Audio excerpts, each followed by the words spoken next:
ઝાલોદ તાલુકાના લીંબડી મુકામે ડબગરવાસમાં પાણીને લઈને મહિલાઓમાં રોષ।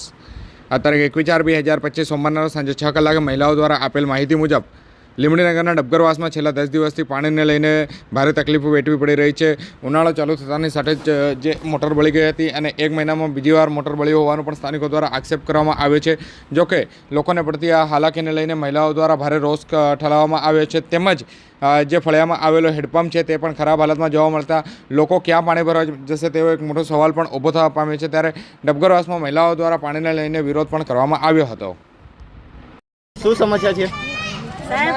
અમારા ફળિયામાં પાણી આવતું નથી અને વોટ લેવાનો હોય ત્યારે બધા વોટ લેવા આવી જાય છે, પછી તો અમારા મેલામાં કોઈ સુવિધા છે નથી, નથી ગટરની કે નથી રોડની કે નથી પાણીની કે નથી હેડપંપની। અમારે શું કરવાનું અહીં ગાડી? કેટલા સમયથી નળ નહીં આવતા? આજે 10-15 દિવસ થઈ ગયા।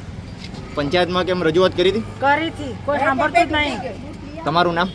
સજનાબેન દેવડા ચૌહાણ। અમારે અહીં પાણી આવતું નહીં ડબગરવાડામાં। તમે કે એટલી વખત કીધું પણ પાણીવાળા પાણી છોડતા નહીં ને તલાટી આવીને પૈસા અમારે ઉઘરાવ્યા ઘર વેરો કરીને તો પૈસા લઈ ગયા પણ પાણી ના છોડતા જ નહીં। અમે કેટલા મોટર એમ કે ભરી ગઈ એમ તો 2-4 દાર થયા હતા, આજે 10 દિવસ થયા ત્યાં લગન પાણી છોડતો નથી। હેડ પંપ બગડી ગયો છે, તમે પાણી કઈથી લાવીએ? પીવાનું તો પાણી જોઈએ કે ના જોઈએ? એટલે પાણી બી નહીં આવતું, હેડ પંપ તૂટી ગયો, પાણી કઈથી લાવીએ અમે?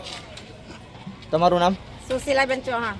જી, અમારા ફળિયામાં 10 દિવસથી પાણી આવતું નથી ને વોટ લેવો હોય ત્યારે બધા આવે હાથ જોડતા જઈને જીતી જાય છે, પછી કોઈ આમું જોતું નહીં। અમારા રોડ દેખો, અમારી ગટરો દેખો। અમારી જોડે ઘર વેરો નર વેરો લઈ જાય છે, રૂપિયા લેવા આવી જાય છે, પણ પાણી હાણી આપો તારે ખબર પડે ને। હેડપંપ બી તૂટેલો ફટકા। તમારું નામ? યશોદાબેન।